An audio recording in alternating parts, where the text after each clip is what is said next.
Dear student, today I will discuss about the reaction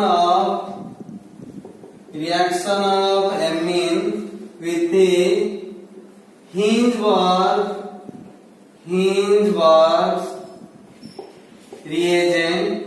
Hinzburg reagent is your benzene sulfonyl chloride. Benzene sulfonyl chloride.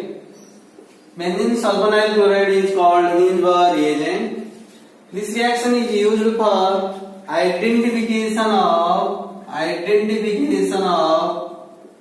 amines, and also this reaction is used for the separation of amines.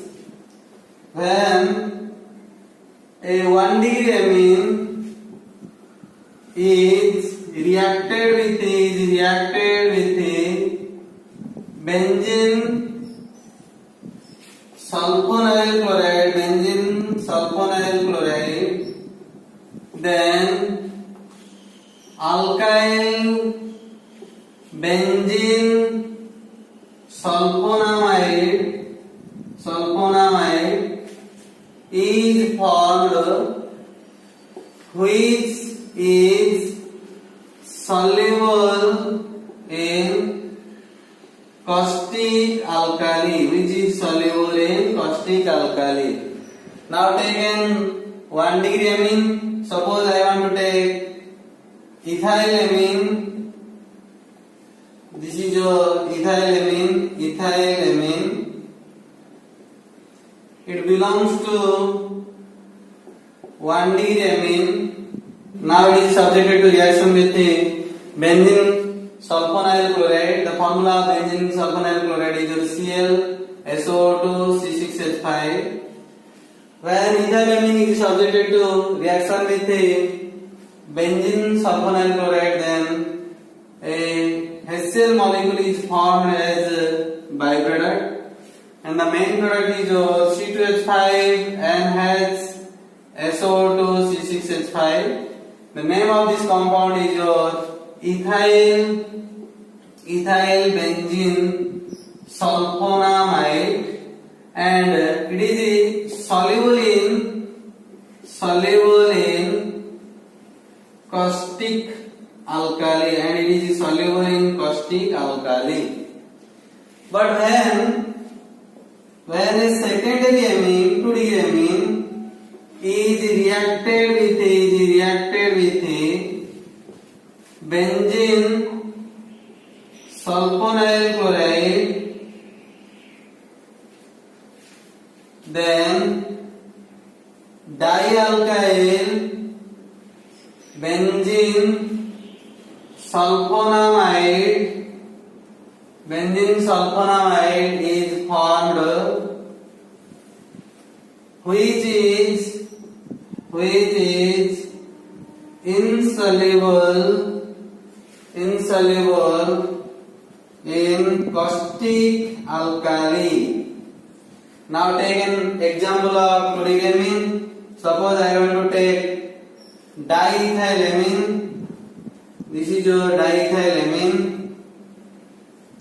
It belongs to 2-degree amine. When it is subjected to reaction with the benzene sulfonyl chloride, then what will happen? At first, one HCl molecule is removed as byproduct. Then the main product is your C2H5 twice NSO2 C6H5. The name of this compound is your diethyl benzene sulfonamide. It is insoluble in caustic alkali. But remember, when a 3-degree amine is subjected to reaction with the Hinzburg reagent, then there is no reaction will possible due to absence of hydrogen in 3-degree amine. Suppose I want to take a 3-degree amine, that is triethylamine. It is your 3D amine. When it is subjected to reaction with the Hinge-Bar reagent, look at that, there is no hydrogen atom present, but in primary amine 2 hydrogen atom present, in secondary amine 1 hydrogen atom present, but in tertiary amine there is no hydrogen atom present, so there is no removal of HCl molecule. That means we can think that there is no reaction. So we can write 3D amine do not react with the Hinge-Bar reagent.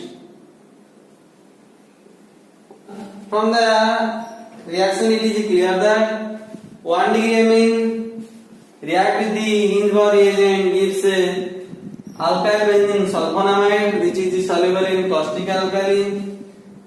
2 degree amine react with the Hinge-Bar reagent gives dialkyl benzene sulfonamide, which is insoluble in caustic alkali. But 3 degree amine do not react with the Hinge-Bar reagent. By this reaction, we can able to identify which is 1 degree amine, 2 degree amine, and 3 degree amine. This reaction helps to separate the 1 degree, 2 degree, and 3 degree amine. Now I will discuss about the next reaction of amine, that is your reaction with the Grignard's reagent. Reaction with the Grignard's reagent, when a 1 degree amine is subjected to reaction with the Grignard's reagent, then hydrocarbon is formed. Now I will take methylamine. This is your methylamine. Now it is subjected to reaction with a Grignard's reagent. Suppose take a Grignard's reagent, that is your methyl magnesium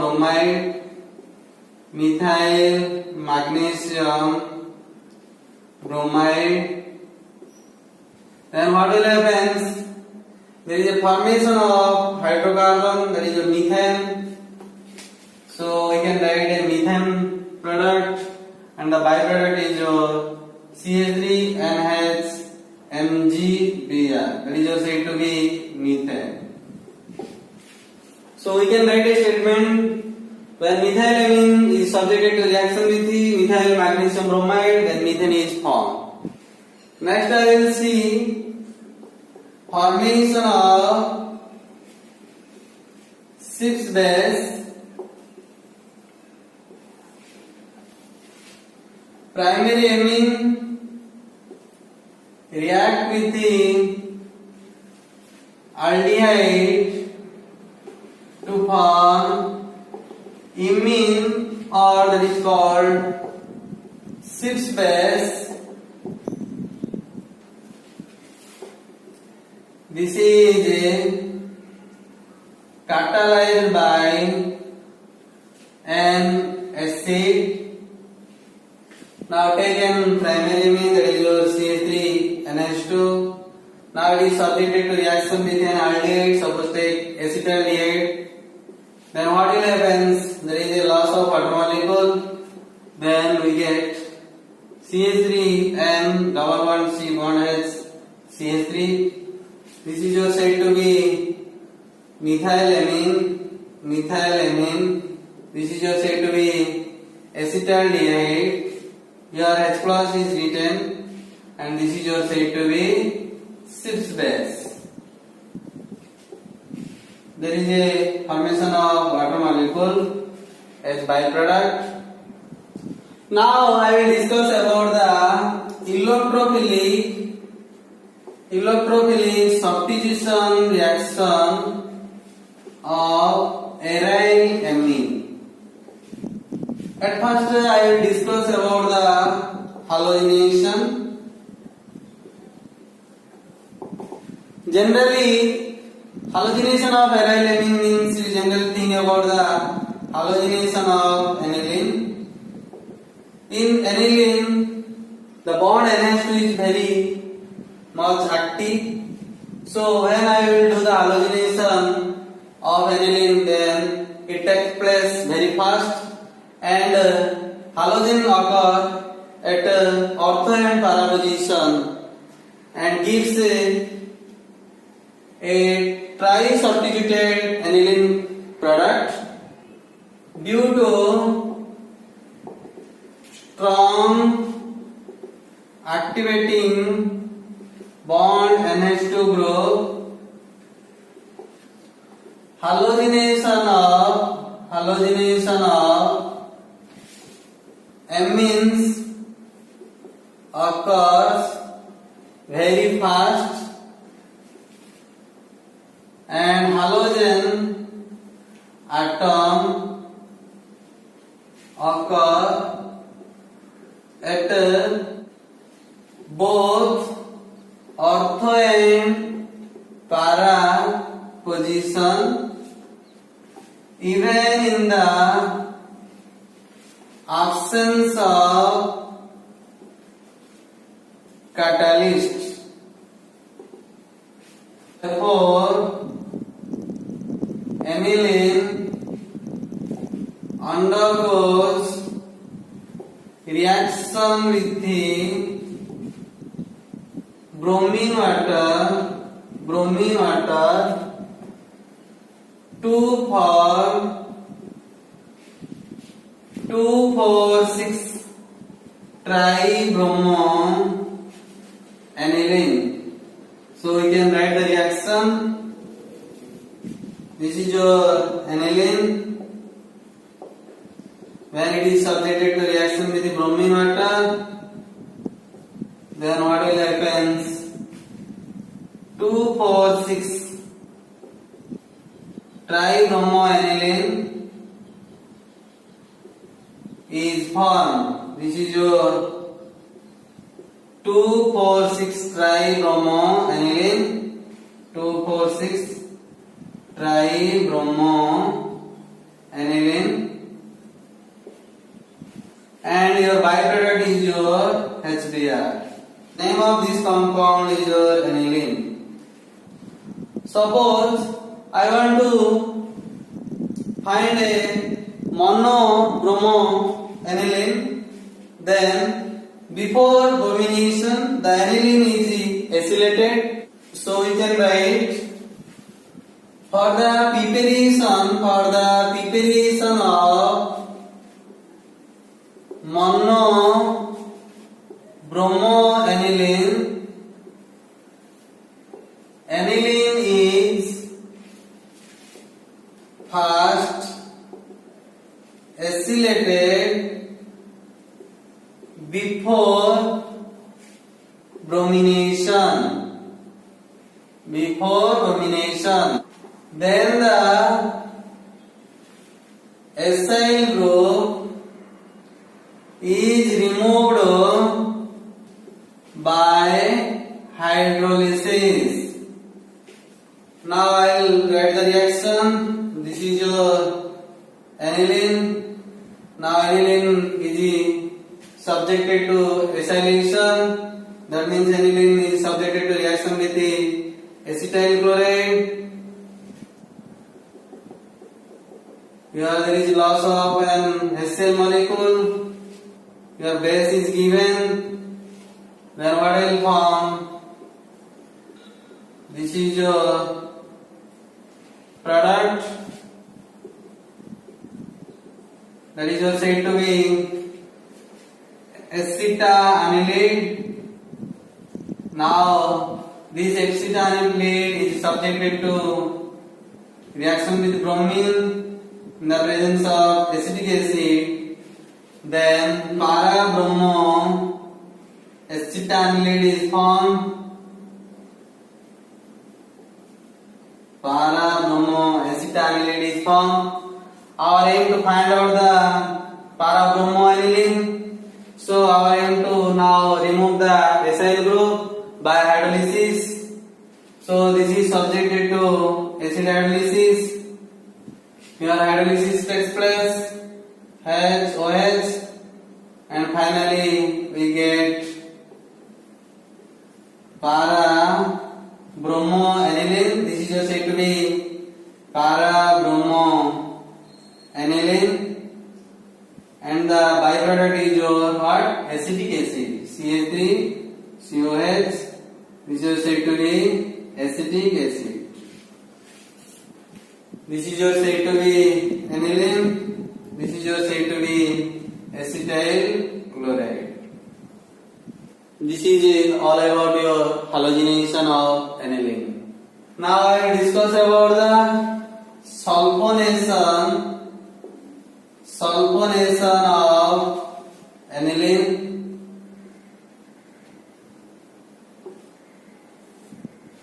For sulfonation of aniline, at first aniline is treated with the concentrated H2SO4.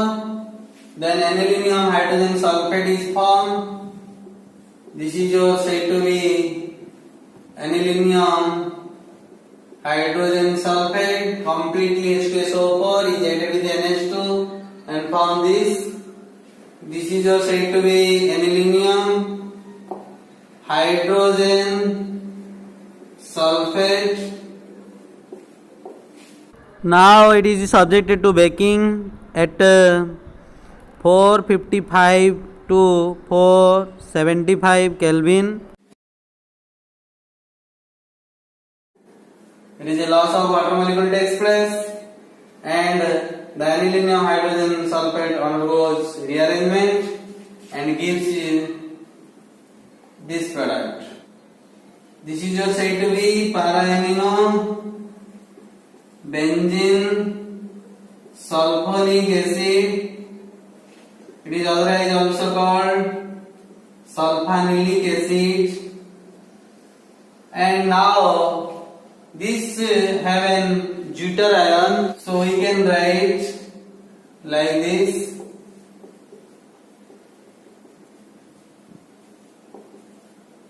This is your said to be deuter ion. This is your said to be deuter ion. Now we can write a statement for this reaction. When aniline is reacted with the concentrated H2SO4, then anilinium hydrogen sulfate is formed,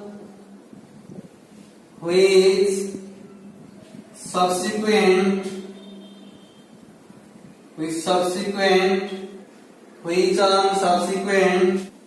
baking at 455 to 475 Kelvin undergoes rearrangement to form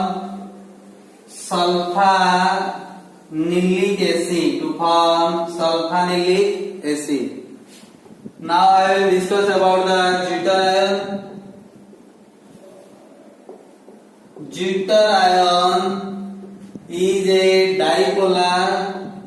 dipolar ion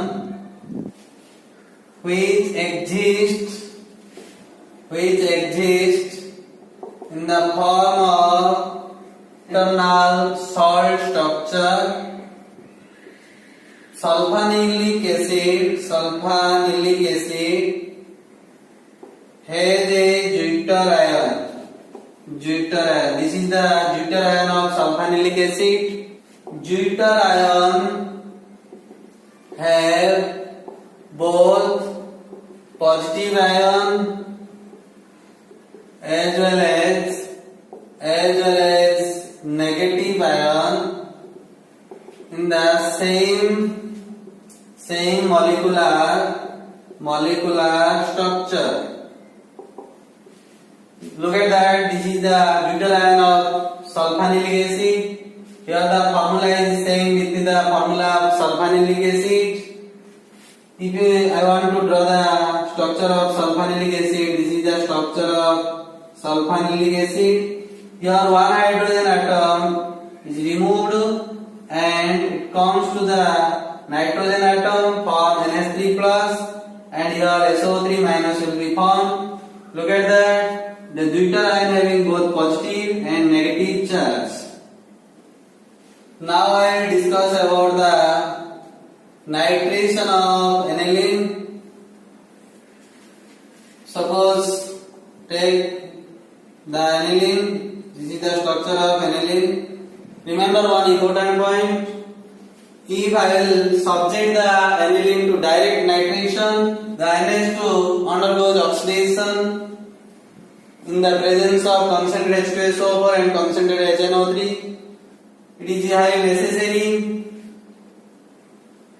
to subject the aniline for acylation before nitration.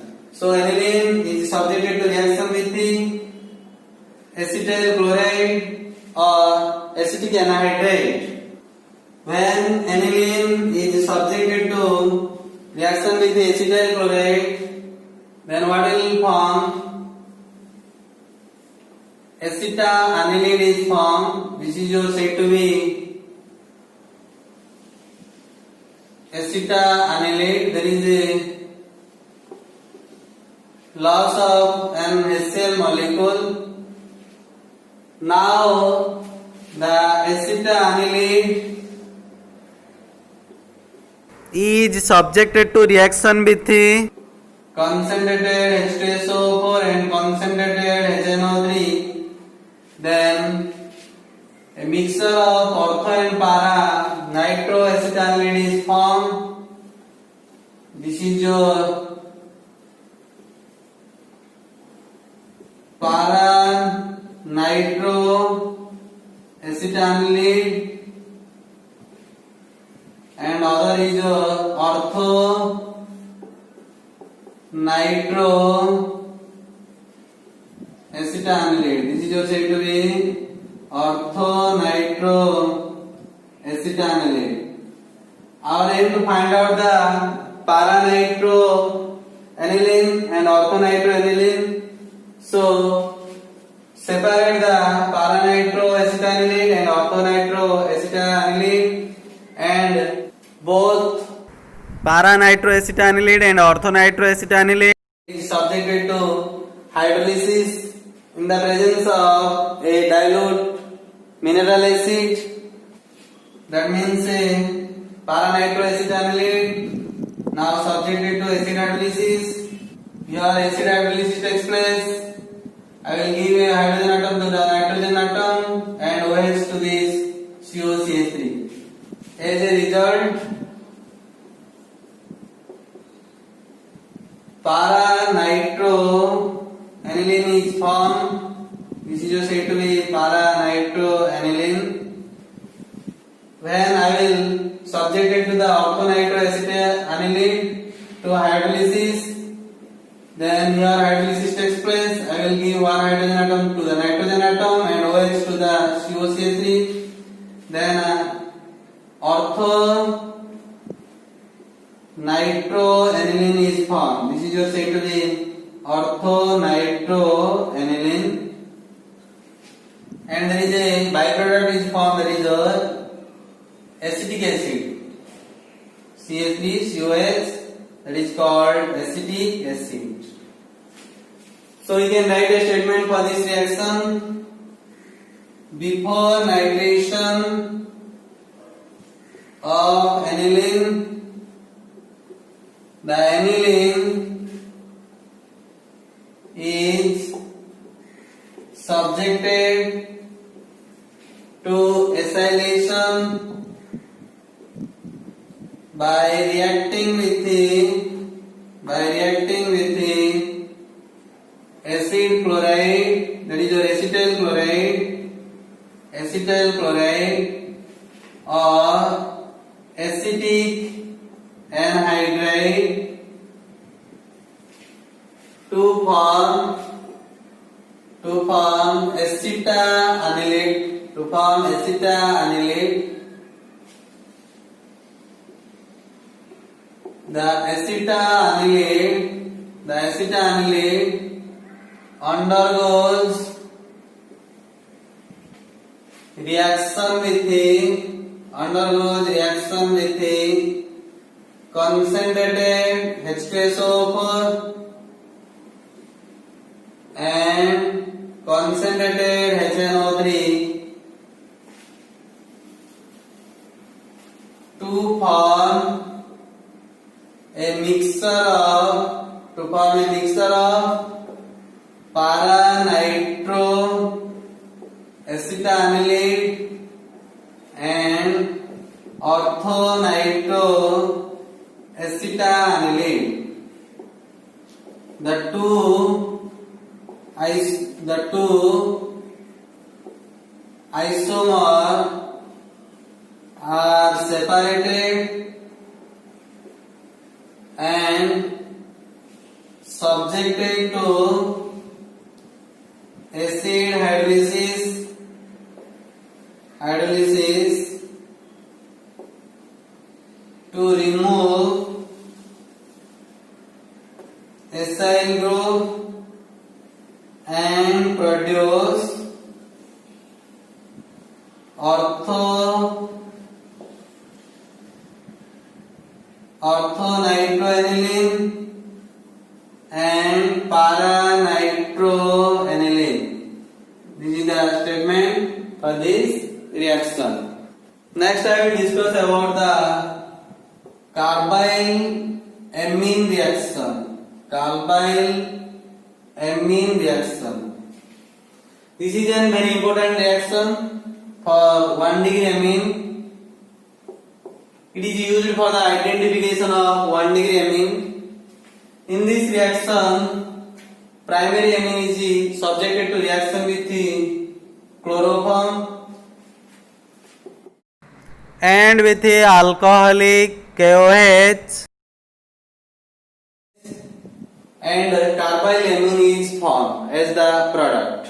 So we can write all 1-degree amine react with the chloroform and alcoholic solution of potash to form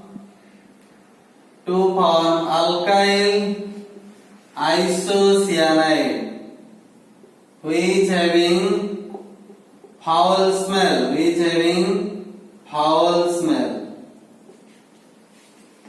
That means we can take an 1-degree amine. Suppose I will take methylamine. The name of this compound is methylamine.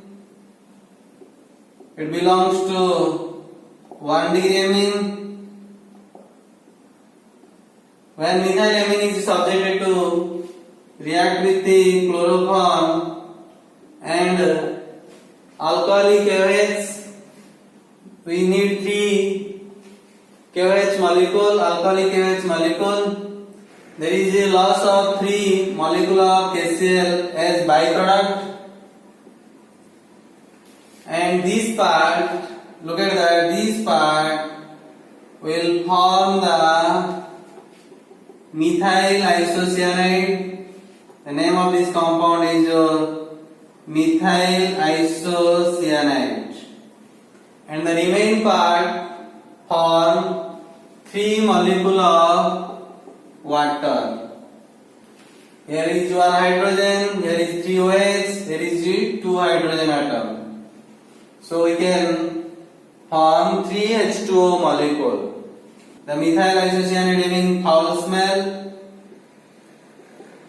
Remember, we cannot do the carbylamine reaction with the 2-degree amine and 3-degree amine. Similarly, take an aromatic 1-degree amine. Suppose I want to take aniline. The name of this compound is aniline. Now it is subjected to reaction with the chloroform. It is an 1-degree aromatic amine. When aniline is subjected to reaction with the chloroform, with the 3 KOH, that is your alcoholic solution of KOH. Then same style we can remove 3 KCl molecule as the byproduct, and this part give phenyl isocyanide,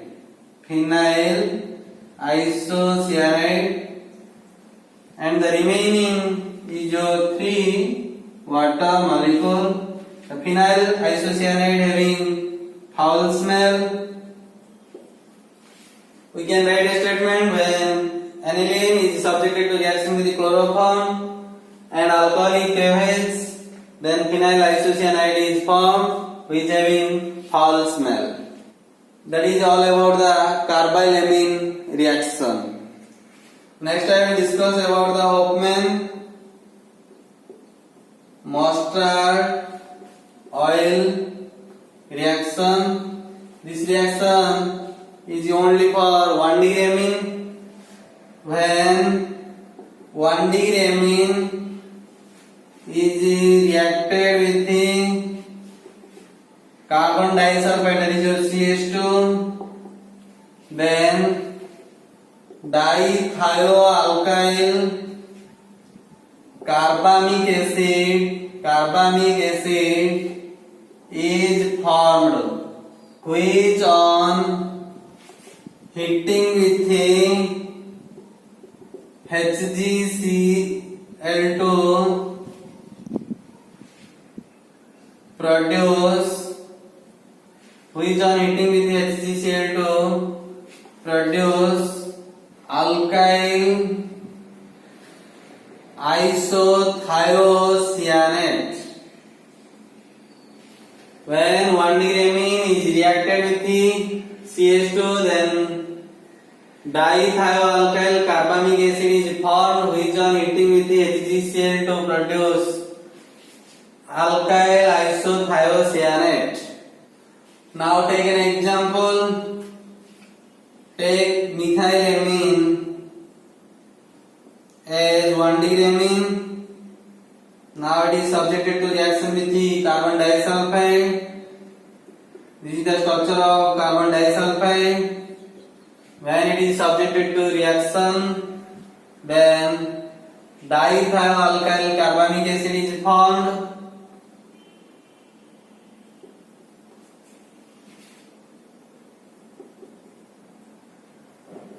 This is the structure of dithiomethyl carbamic acid. Now it is subjected to heating with the HgCl2, then methyl isothiocyanate is formed.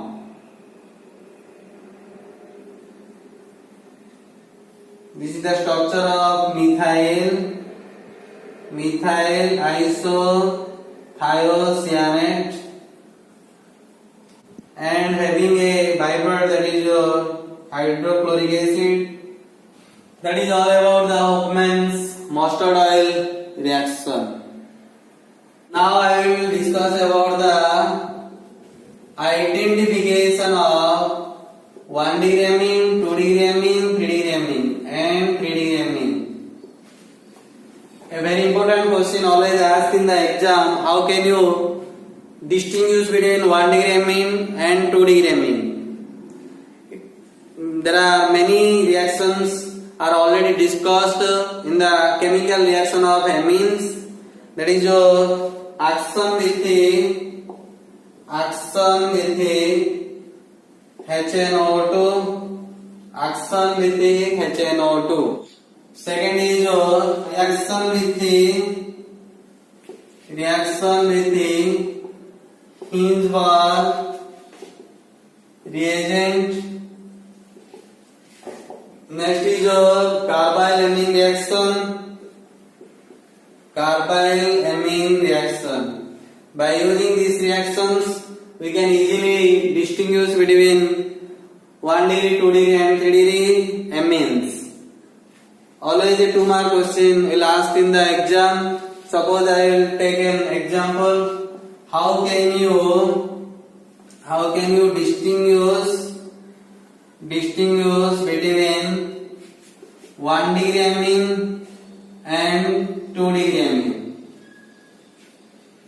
This can be possible by carbylamine, also reaction with the Hindenburg reagent, also action with the HNO2.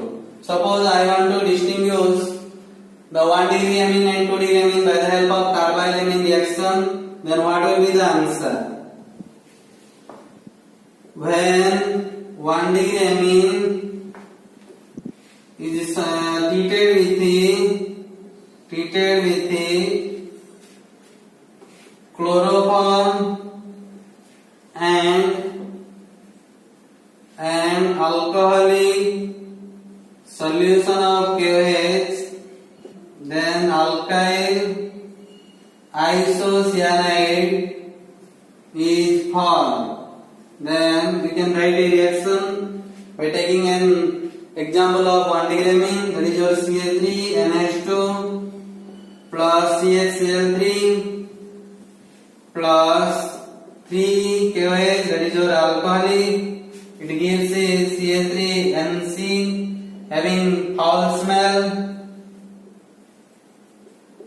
and gives a water and 3 KCl molecules, gives a 3 water molecule also.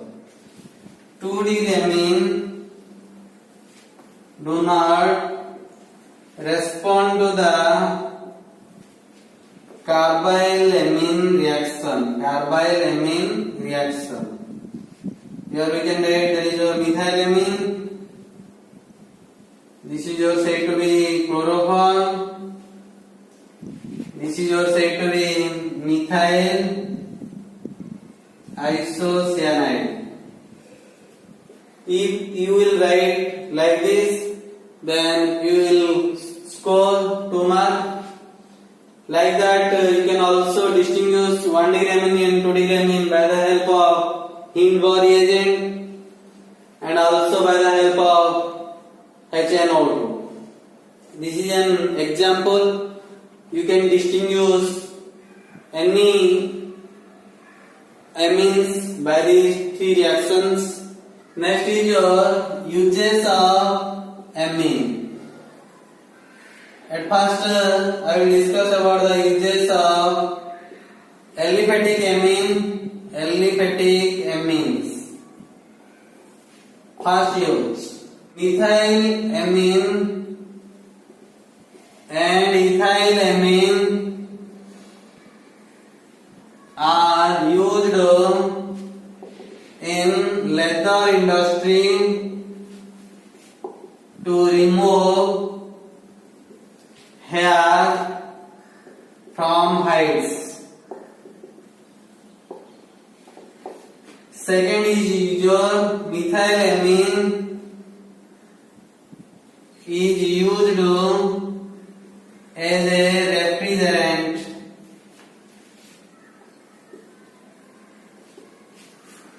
Both methylamine and ethylamine are used in dye formation and in medicine. Amines are used in organic synthetic reaction as condensing agent. These are the uses of aliphatic amines. Now I will discuss about the use of aniline. Aniline is used in dye industry and rubber industry. Aniline is used is used as an antioxidant. Antioxidant. Aniline is used in drugs. Aniline is used for the preparation of phenyl isocyanate. These are the use of aniline, and this is all about the chapter of amines.